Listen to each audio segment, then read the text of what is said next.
말씀 제목 한번 따라하겠습니다. 우리의 사명. 이 땅에 태어난 사람 가운데 사명이 없는 사람은 없습니다. 우리는 전부 다 사명을 가지고 태어난 사람들입니다. 그러므로 우리는 내가 해야 될 일이 무엇인지 그 사명을 빨리 깨닫는 게 중요합니다. 왜냐하면 사명을 우리가 깨닫는 순간에 삶의 스타일이 달라지기 때문에 그렇습니다. 우리가 사명을 깨닫지 못하면은 원망과 불평, 그리고 기쁨도 없고 어떤 사람은 자기를 이렇게 학대하면서 삽니다. 그러나 우리가 사명을 깨닫게 되면 이때부터 감사와 기쁨, 그리고 또 삶의 여러 가지 변화가 일어나게 된다는 겁니다. 우리는 그 예배를 이렇게 지키는 게 사명입니다. 왜냐하면 우리가 예배를 드리는 것은 이 세상에서 가장 귀한 일이기 때문에 그렇습니다. 우리가 살아가면서 하나님을 섬기는 일보다 더 중요한 일은 없습니다. 또 우리는 기도하는 것도 사명입니다. 우리가 기도하는 것은 선택이 아닙니다. 불신자는 하나님께 기도할 수가 없습니다. 그러나 오늘 우리 믿는 자들에게는 하나님께서 기도할 수 있는 특권을 주셨기 때문에 우리는 이제 기도를 하는 겁니다.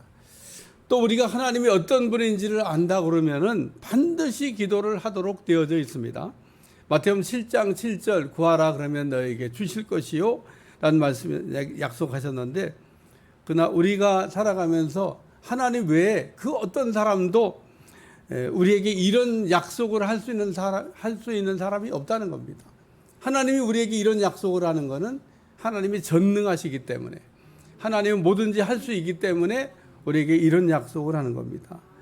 따라서 오늘 우리는 하나님을 믿고 무엇인지 기도할 수 있고 또 무엇인지 응답을 받을 수가 있다, 그런 얘기입니다.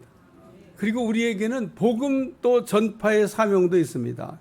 예수님께서 우리를 부르신 목적은 사람을 낚는 어부가 되게 하시려고 부르신 겁니다. 그래서 오늘 우리가 전하는 복음으로 한 영혼이 살 수만 있다 그러면, 또 우리가 전하는 복음으로 한 영혼이 천국만 갈 수 있다 그러면은 이거는 세상에서 가장 귀한 일이라고 생각을 합니다. 그러므로 우리는 때를 얻든지 못 얻든지 우리가 열심히 복음을 전해야 될 줄로 믿습니다. 우리가 전하는 복음이 무엇입니까? 우리가 전하는 복음은 예수님이 구원자가 되신다라고 하는 겁니다. 마태복음 16장에 예수님은 제자들에게 너희는 나를 누구라고 생각하냐 이렇게 물어봤어요. 그때 베드로가 주는 그리스도시요 살아계신 하나님의 아들이 되신다는 고백을 했는데, 예수님은 베드로의 이 고백을 듣고 기뻐하셨다고 그랬습니다. 그리고 이거를 내게 알리는 혈육이 아니고 하늘에 계신 너희 아버지다. 네가 이거 배워가지고 한 게 아니고 네가 받아서 이거를 알게 됐다, 그러고 말씀한 겁니다. 오늘 우리가 어떤 사실에 대해서 배워서 할 수도 있지만 베드로처럼 우리가 받아서 할 수가 있는데, 가장 좋은 거는 우리가 받아서 아는 은혜가 있기를 주여 축원합니다. 하나님은 우리가 궁금할 때 베드로처럼 하늘의 지혜로 우리에게 알게 하시는 분입니다. 예수님 베드로의 고백을 들으시고 크게 기뻐하셨는데, 왜냐하면 예수님께서 듣고 싶은 대답을 베드로가 했기 때문에 그렇습니다. 사도행전 16장에 보면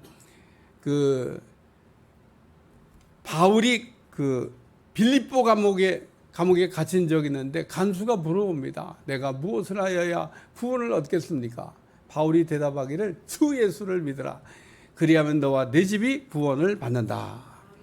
바울이 빌립보 감옥의 간수에게 주었던 말씀인데, 예수님 믿으면 구원받는다고 한 말씀입니다. 여러분도 믿으시기를 주어 축원합니다. 그러면 우리도 이 빌립보 감옥의 간수와 같은 구원을 받게 된다는 거예요. 예수님이 어떤 분이십니까? 예수님이 이 땅에 우리를 구원하시기 위해서 오신 분이십니다. 그렇기 때문에 누구든지 주님의 이름을 부르는 사람은 구원을 얻게 될 줄로 믿습니다. 그리고 우리에게는 예수님을 믿고 이게 구원을 이렇게 받으라는 이 복음을 모든 민족에게 가서 전할 사명이 있다는 겁니다. 사무엘상 6장에 보면 법궤를 메고 벳세메스로 올라가는 암소 두 마리에 관한 말씀이 나오는데, 블레셋 사람들이 이스라엘 사람들과 전쟁하다가 이겨가지고 법궤를 빼앗아 갔습니다. 그래 이 법궤를 다곤 신당에 갖다 뒀는데 이 다곤 신이 그냥 목이 부러지고 팔이 부러지고 그리고 막 그 있는 곳에 막 독종 재앙이 일어나가지고 감당이 안 되는 겁니다. 그래서 다른 마을로 갔다 놨더니 또 거기도 막 재앙이 일어나서 이 법궤를 블레셋 사람들이 감당이 안 되는 거예요. 그래서 이게 지금 우리한테 일어난 재앙이 법궤 때문에 일어난 거냐 아니면 그냥 우연히 일어난 거냐 이거를 판별하기 위해서 금방 새끼를 난 암소 2마리와 새로 만든 수레에다가 그 법궤를 올려가지고 벳세메스로 올려보냈는데 만약에 이 암소가 새끼를 낳기 때문에 젖도 아직 안 됐는데 그 새끼가 얼마나 그립겠어요. 그러니까 이 암소가 안 가고 돌아오면은 이게 우연히 생긴 일이고 만약에 그래도 올라가면 이 재앙이 법궤 때문이다 그랬는데 이 벳세메스로 올라가는 소가 울면서 사명 때문에 갔다 그런 얘기입니다. 오늘 그렇기 때문에 우리도 각각 맡겨진 사명이 있는데 그 사명을 잘 감당하는 게 중요한 줄로 믿습니다. 예수님은 부활 후에 40일 동안 이 땅에 계시면서 하나님의 나라의 일을 가르치시고 제자들이 보는 가운데서 이게 승천하셨는데 예수님이 이게 부활 승천하시기 전에 4가지의 중요한 말씀을 남겼습니다. 첫째는 평안할지어다. 그리고 평안에 관한 말씀을 남겨주셨어요. 예수님은 전도를 보낼 때도 평안에 관한 말씀을 얘기했습니다. 너희가 누구 집에 가거든 그 집에 평안을 빌어라. 혹 그 집이 그 평안을 받으면 그 집에 평안이 임할 것이고 만일 못 받으면 너한테 되돌아온다. 그러니까 여러분 누구 집에 가거든 그냥 그 집을 위해서 그냥 막 복을 그냥 빌어준다고 그런 기도할 거 없고요. 딱 하나만 하면 됩니다. 예수님이 가르쳐 주신 대로 따라 평안이 이 집에 임할지어다. 기도했는데 그 집이 그 복을 받잖아요. 그러면 그 집이 평안해지는 거예요. 예? 여러분 집에 그냥 온갖 게 다 있다 그래도 소용없습니다. 평안이 없으면 다 소용없는 거예요. 그래서 이 평안은 돈보다도 귀한 거고 능력보다 귀한 거고 지식보다 귀한 건데 오늘 주님이 부활하신 후에 그 믿는 자들을 찾아다니면서 평안할지어다. 평안이 있을지어다. 그러고 말씀을 하셨다는 거예요. 2번째는 성령 충만을 받아라. 그러면서 그 아버지의 약속하신 성령 충만 받을 거를 말씀하셨고 세 번째는 우리 주님이 그 사명에 관한 이야기를 했습니다. 사명. 그러므로 너희는 가서 모든 민족으로 제자를 삼아. 그러면서 사명에 관한 얘기를 하셨고 마지막으로 4번째는 내가 하늘로 올라가는 걸 본 그대로 너에게 다시 온다. 그렇게 4가지 말씀을 남겼는데 오늘은 그 3번째 우리 주님이 우리에게 주신 사명에 관한 말씀을 이렇게 다루면서 은혜를 나누려고 합니다. 첫째는 너희는 가라는 말씀. 따라 너희는 가라는 말씀. 마태복음 28장 19절. 그러므로 너희는 가서 모든 민족을 제자로 삼아 아버지와 아들과 성령의 이름으로 세례를 베풀고 부활하신 예수님께서 믿는 자들에게 나타나 가지고 그러므로 너희는 가라라고 하는 사명의 말씀을 주셨습니다. 또 예수님은 가라는 말씀과 동시에 모든 민족을 제자로 삼으라는 목적어도 분명히 말씀하셨습니다. 그러므로 부활하신 예수님께서 우리에게 하신 말씀, 가서 모든 민족으로 제자를 삼기 위해서 가든지 보내든지 돕든지 하라, 그런 얘기입니다. 우리 교회는 이 예수님의 명령에 따라서 300명의 선교사를 파송하라는 비전을 이렇게 받은 교회인데, 우리 교회가 기도하는 이 300명 선교사 파송 비전은 뭐 담임 목사나 혹은 우리 교회가 만든 비전이 아니라 하나님께서 우리에게 주신 비전이기 때문에 반드시 하나님께서 이루실 줄로 믿습니다. 따라서 우리는 300명의 선교사 파송을 위해서 계속해가지고 좋은 선교사를 우리가 찾아가지고 하나님의 필요한 곳에 보내든지 아니면 돕든지, 가든지 돕든지 보내든지 해야 된다, 그런 얘기입니다. 예수님은 가서 모든 민족을 제자로 삼으라고 하는데 누가 가야 되는 겁니까? 따라서 내가 가야 된다. 여러분 이렇게 가슴 치면서 내가 가야 된다. 가라 그러니까 사람들은 또 이 설교를 들으면서 나는 아닌데 그러고 얘기하는 사람이 있을까 봐 여기 계신 앉아있는 모든 분들이 가야 된다 그런 얘기입니다. 이렇게 얘기하니까 또 큰일 났다. 난 선교사 가야 되는데 어떡하나 그러고 뭐 고민한 분들 설교를 끝까지 잘 들으시길 주여 축원합니다. 우리가 성경을 읽으면서 얼마나 성경을 내 입맛에 맞게 골라서 그 말씀을 이렇게 공급하는지 몰라요. 그러나 우리가 성경 말씀을 편안하게 그냥 우리가 읽으면은 우리에게 말씀하는 하나님의 음성이 들립니다. 예수님은 제자들과 믿는 자들에게 그러므로 너희는 가서 모든 민족을 제자로 삼으라고 했는데 예수님 제자들 보세요. 예수님 제자들은요 무슨 사마리아 땅끝까지 가는 건 고사하고 사마리아 지방 건너가는 것도 이게 어려웠다 그런 얘기입니다. 오늘날도 어떤 사람은 아니 우리 민족도 아직 복음을 못했는데 무슨 뭐 또 세계 선교를 하냐고 이런 이야기하는 분이 있습니다. 그러니까 우리가 그러나 선교를 해야 되는 것은 예수님께서 가서 모든 민족을 제자로 삼으라고 하는 그 명령 때문에 우리가 순종해야 되는 일인 줄로 믿습니다. 그래서 우리 모두에게는 모든 민족으로 가야 되는 사명을 갖고 있다는 겁니다. 그럼 우리는 예수님께서 말씀에 순종하여 모든 민족에게 가든지 아니면은 뭐 선교사를 보내든지 아니면 선교사를 돕든지 우리가 그렇게 해야 한다는 겁니다. 그래야 오늘 우리 주님이 가라고 하는 말씀에 순종하는 사람이 되는 거죠.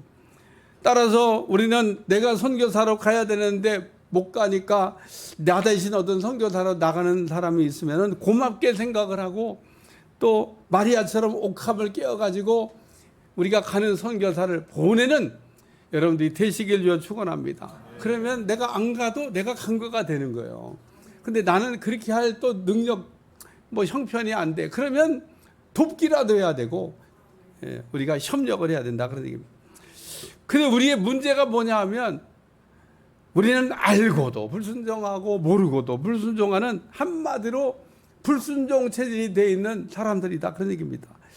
사무엘 선지자는 이스라엘의 일대 왕 그 사울에게 기름을 부어준 다음에 길갈로 내려가서 7일을 기다리라고 얘기했습니다. 얼마 기다리라고요? 7일을. 그러니까 이 7일 기다리라고 하는 거는 제가 이렇게 지금 생각해봐도 별로 그렇게 어려운 일이 아니에요. 일주일만 기다리면 되는데 뭐. 근데 이 사울이란 사람이 일주일 기다리는 거에 실패해가지고 하나님의 진노를 이렇게 사게 됐죠. 예수님은 가나의 혼인잔치에 이렇게 가셨는데 가보니까 혼인잔치에 포도주가 떨어졌습니다. 그러니까 마리아가 예수님께 포도주 떨어졌다 그러니까 예수님이 거기 있는 하인들한테 그 결례 쓰는 항아리에 그 물을 9가지 채우라. 또 물을 이게 그 힘들게 갖다 채워놨더니 또 이제 물을 떠서 연회장에 갖다. 연회장은 지금 포도주가 필요한데 물 떠다 줬다가 지금 무슨 봉변을 당하려고. 근데도 물을 채우라 그러면 아멘, 물을 떠다 주라 그러면 아멘. 그래서 우리 가운데로 이 가나의 혼인잔치에 물이 변하여 포도주가 되는 기적이 일어났다 그런 얘기입니다. 오늘 우리는 예수님께서 우리에게 말씀한 거에 잘 순종하는 여러분들이 되시길 주여 축원합니다. 하나님은 이 사울왕이 1차 시험에 불합격하니까 한 번 더 기회를 주셨어요. 이번에는 그냥 아말렉을 쳐서 진멸하라고 했는데 아말렉을 진멸할 때 짐승 중에 좋은 거 빼놓고 또 아말렉 왕 그 아각을 이렇게 살려둬 가지고 혹 저놈이 뭐 어디다가 보물 숨겨놓은 거 있지 않나 그걸 좀 이렇게 챙기려고 살려뒀다 그런 얘기입니다. 그러니까 한마디로 하나님 말씀에 불순종했다는 거예요. 오늘 우리는 아브라함이라고 하는 사람이 하나님이 가라 그러니까 갈 바를 알지 못하고 간 것처럼 마태복음 8장에 백부장이 예수님께 와서 예수님 말씀하시면 낫겠다고 해서 예수님 말씀의 권위를 인정했던 것처럼 오늘 우리가 이런 믿음으로 살아가는 여러분들이 되시기를 주여 축원합니다. 하나님은 우리에게 하시는 첫 번째 말씀이 있습니다. 첫 번째 말씀에 우리가 순종하면 두 번째 말씀을 들을 수 있지만 항상 우리의 문제는 첫 번째 불순종하니까 두 번째 말씀은 들어본 적이 없거나 또 하나님의 말씀을 듣지 못하는 경우가 많다는 겁니다. 이처럼 오늘 우리 하나님이 첫 번째 하시는 말씀이 뭐냐? 너희는 모든 민족에 가서 복음을 전할 사명이 있다는 얘기를 말씀하고 있습니다. 두 번째는 따라 세례를 주라. 세례를 주라는 말씀을 하셨어요. 마태복음 28장 19절 20절 그러므로 너희는 가서 모든 민족을 제자로 삼아 아버지와 아들과 성령의 이름으로 세례를 베풀고 내가 너에게 분부한 모든 것을 가르쳐 지키게 하라. 볼지어다 내가 세상 끝날까지 너희와 항상 함께 있으리라 하시니라. 세례 요한은 요단강가에서 회개하는 사람들에게 물 세례를 베풀었습니다. 이 세례라고 하는 것은 하나님의 자녀가 되기 위한 일종의 의식 같은 겁니다. 우리가 하나님의 자녀가 되기 위해서 먼저 해야 될 일은 믿지 않는 죄에 대한 회개를 이렇게 해야 됩니다. 세례 요한은 예수님보다 먼저 광야에서 회개하라 천국에 왔느니라는 말씀을 이렇게 외쳤는데, 세례 요한이 광야에서 말씀을 외칠 때 이스라엘 백성들이 그냥 구름대같이 벌떼같이 모였다 그랬습니다. 왜냐하면 하나님께서 구약의 이 말라기라는 선지자를 끝으로 이스라엘 땅에 400년 동안 선지자를 보내지 않았는데 400년 만에 선지자가 나타나니까 이스라엘 백성들이 갈급했다가 얼마나 하나님의 말씀을 듣고 싶었던지 광야로 다 몰려나갑니다.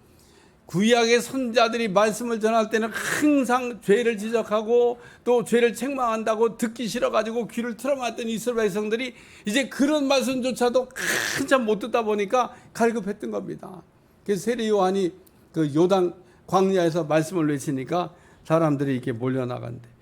이때 광야에서 이제 말씀을 전한 세례 요한이 이렇게 말씀을 전하면서 회개하라고. 이 회개할 때 베풀었던 세례가 물세례입니다.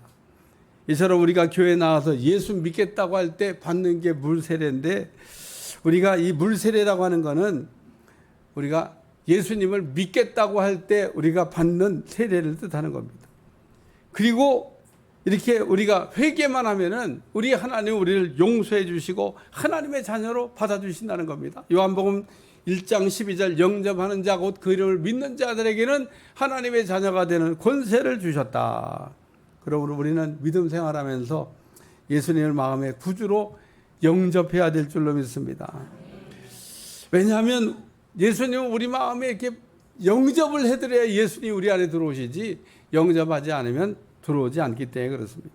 그리고 우리가 이렇게 마음에 예수님을 구주로 영접했다 그러면 그 다음에 해야 될 일은 성령으로 세례를 받는 거다, 그런 얘기입니다. 예수님께서는 부활 승천하시기 전에 하신 말씀, 예루살렘을 떠나지 말고 내게 들은 바 아버지의 약속하신 것을 기다리라. 요한은 물로 세례를 베풀었으나 너희는 몇 날이 못되어 성령으로 세례를 받으리라. 우리가 성령 충만 받길 기도하면은 몇 날이 못되어 성령을 주신다고 하는 것은 우리가 생각하는 것보다 훨씬 더 빨리 성령 충만을 주신다, 그런 얘기입니다. 근데 이렇게 빨리 주신다고 약속한 성령 충만을 왜 안 받냐? 왜 못 받냐? 우리가 성령 충만을 달라고 기도하지 않기 때문에 하나님이 우리에게 부어주시지 않는 거다, 그런 얘기입니다. 어떤 사람은 물 세례를 받았는데 아직 성령 세례를 못 받은 분이 있어요. 또 어떤 사람은 반대로 물 세례도 아직 받지 못했는데 성령 세례를 먼저 받는 분이 있습니다. 그러니까 근데 물 세례를 아직 안 받았어요. 그러니까 우리가 물 세례를 받고 성령 세례를 받든 성령 세례를 받고 물 세례를 받든 이 두 개의 세례를 다 우리가 받아야 될 세례라는 거예요. 그러니까 혹 물 세례를 받았는데 성령 세례를 못 받았다, 꼭 성령 세례를 받으시기 바라고, 나는 아직 물 세례도 못 받았는데 성령의 불을 먼저 받았다, 그러면 즉시 물 세례를 받아서 이 예수님이 말씀한 두 가지 세례를 다 받아야 된다, 그런 얘기입니다. 우리가 성령 충만을 우리가 구하면은 동시에 권능을 주신다 그랬는데, 우리가 권능을 받지 못했다는 얘기는 성령 충만을 받지 못했다, 그런 얘기입니다. 그래서 오늘 우리가 예수님을 믿고 영접하여 구원도 받아야 되지만은 구원받은 우리가 꼭 받아야 될 게 뭐냐? 성령 충만이라는 거예요. 제가 여러분한테 다 설명하면 우리가 예수님을 영접하고 구원받았는데 구원받으면 그냥 즉시 천국으로 우리 안에 순간 이동해서 데려가신다 그러면은, 그럼 성령 충만 받을 필요가 없죠. 뭐 성령 충만 받을 필요가 뭐 있어요? 예수님만 영접하고 그냥 믿으면 그냥 가버려 천국으로. 예? 근데 사람들 보면 천국 가라면 다 싫어하더라고. 예? 그 천국 가세요 그러면은 좀 더 살고 싶은가 봐, 땅에. 그러니까 오늘 우리는 어차피 땅에서 구원받은 후에도 살아야 되니까 그때 필요한 게 뭐냐? 권능이라는 겁니다. 오늘 이런 권능이 있어야 우리가 천국 갈 때까지 이 땅에서 승리하면서 살아가게 될 줄로 믿습니다. 우리 주님이 두 가지 세례를 다 받아야 된다는 얘기는 우리가 물로 세례를 받으면 구원받는 거고 성령으로 세례를 받으면 권능을 받는 건데, 이 권능이 있어야 우리가 끝까지 우리의 믿음을 지키고 흔들림 없이 살아간다, 그런 얘기입니다. 세 번째 말씀은 증인이 되란 말씀입니다. 증인이 되란 말씀. 제가 말씀을 좀 자구를 맞추기 위해서 증인이 되리라 뭐 이건데 증인이 되리란 말씀 이렇게 바꿨어요. 사도행전 1장 18절 오직 성령이 너희에게 임하시면 너희가 권능을 받고 예루살렘과 온 유대와 사마리아 땅 끝까지 이르러 내 증인이 되리라 하시니라. 이 말씀을 정리하면요, 세 개가 나옵니다. 첫째는 성령이 너희에게 임하시면 너희가 권능을 받고, 두 번째 예루살렘과 온 유다 사마리아 땅 끝까지 가고, 셋째 내 증인이 되리라, 이런 말씀인데, 다시 말해서 우리의 사명은 증인이 되리라고 하는 말씀을 성취하는 거다, 그런 얘기입니다. 따라서 증인이 되리라. 따라서 증인이 되리라. 근데 우리가 이 증인이 되리라는 말씀을 읽으면서 증인이 되리라는 말씀으로 읽는 게 아니라 증인이 되라, 이런 말씀으로 자꾸 읽어요. 근데 증인이 되리라는 말씀과 증인이 되라라고 하는 말씀은 다른 거예요. 증인이 되리라고 하는 말씀은 영어로 to be done. 근데 되라, 이 말씀은 to do 이렇게 되어 있습니다. 그러니까 to be done하고 to do는 다른 말이에요. 영어 단어도 다르지만은 한국말도 다릅니다. 그래서 우리가 되리라, 이 말은 내가 증인이 된다는 뜻이 아니라 하나님이 나를 증인되게 만드신다는 겁니다. 그게 되리라예요, 되리라. 그러니까 하나님이 나로 증인되게 하시는 거지 내가 증인이 되는 게 아니다, 그런 얘기입니다. 우리 주님이 그 성령을 너희가 받게 되면 권능을 받고 증인이 되리라. 우리가 그래서 하나님의 우리를 증인 되게 하시기 위해서 선행돼야 될 게 뭐냐? 성령 충만을 받는 것과 권능을 받는 거다, 그런 얘기입니다. 예수님의 제자들은 성령 충만과 권능을 받기 전에는요, 그 얼마나 두려움과 그리고 비겁함에 떨었는지 모릅니다. 유대인들이 얼마나 무서웠던지 죽을까봐 문도 못 열고 덜덜덜 떨었던 사람들이 예수님의 제자들입니다. 근데 이 성령 충만을 받고 난 다음에는 얼마나 이 예수님의 제자들이 담대해졌는지 몰라요. 사람은 똑같은 사람인데 성령 충만 받고 난 다음에 사람이 바뀌었다, 그런 얘기입니다. 이처럼 우리가 성령 충만을 받으면은 그 사람들 앞에서 예수님이 죽은 자 가운데 부활하셨다고 하는 것을 담대히 전하는 사람으로 변화가 일어날 줄로 믿습니다. 그러면 우리가 예수님의 제자들이 성령 충만을 받음과 동시에 권능을 받았다고 하는 게 무슨 뜻이냐? 우리가 예수님의 제자들이 이런 권능을 받으면은 그러면은 뭐 세상을 전복하는 능력을 받은 거냐? 아니 로마 이 정권을 무너뜨리는 능력을 받은 거냐? 그런 게 아니라는 겁니다. 하나님께서 이 성령 충만을 받아 주는 권능이라고 하는 것은 우리가 마귀와 싸울 때 필요한 영적 힘이라는 거예요. 오늘 우리가 예수님께서 그리스도가 되신다는 거, 또 예수님께서 죽은 자 가운데 부활하셨다는 거, 예수님께서 하늘로 올라가신 본 그대로 오신다고 하는 것, 이런 거를 우리가 증언하려면 쉽지가 않습니다. 왜 우리가 그런 그 복음의 핵심 내용을 전할 때 힘이 드냐? 마귀가 우리가 그런 일을 하는 것을 어렵게 만들기 때문에 그렇다. 그래서 오늘 우리가 이런 마귀의 공격으로부터 우리가 자유하고 승리하기 위해서는 성령의 권능을 받아야 될 줄로 믿습니다. 그래서 오늘 그 누가는 성령 충만을 받고 권능을 받으면 예루살렘과 온 유대와 사마리아 땅 끝까지로 내 증인이 되리라고 그랬는데, 이 증인이라고 하는 이 말을 헬라어는 말투리아, 영어로는 마티, 이런 말을 쓰는데 이게 번역하면 순교자다, 그런 뜻입니다. 프랑스에 가면은 몽마르뜨르라고 하는 언덕이 있는데, 이 몽이라는 말은 산이라는 뜻이고요, 마르뜨르라는 얘기는 순교자라는 얘기입니다. 그 언덕에서 수많은 사람들이 순교를 했다, 그런 얘기입니다.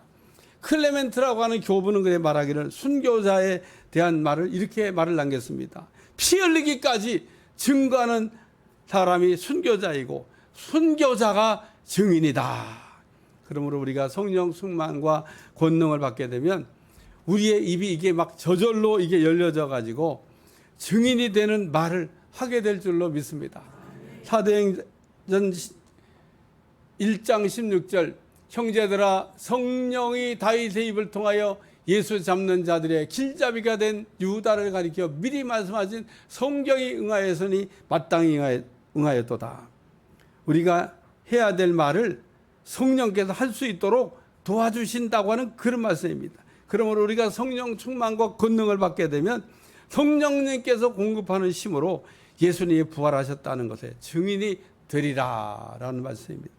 결론적인 말씀은 우리는 모든 민족에게 차별 없이 가는 게 사명이라는 겁니다.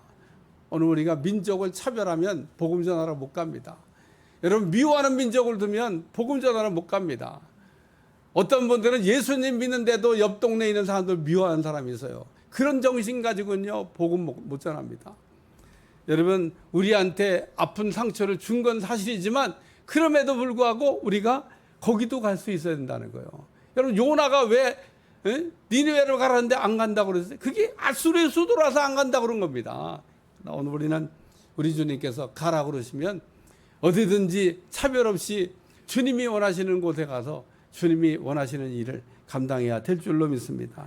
그리고 우리가 이런 일을 할 때 우리가 가서 해야 될 일은 물세례를 베푸는 일, 성령세례를 베푸는 일, 하나님의 능력으로 사는 것을 우리가 할 수 있도록 해야 되고, 그리고 그 예수님께서 이렇게 올라가신 것, 증인이 되리라 말씀처럼 하나님의 일은 하나님의 힘으로, 하나님의 방법으로 우리가 해나가야 될 줄로 믿습니다. 기도하겠습니다. 하나님, 우리에게 있는 사명을 잘 감당하게 도와주시고 땅 끝까지 복음을 전하는 종들이 다 될 수 있도록 축복해 주옵소서. 예수님의 이름으로 기도합나이다. 아멘.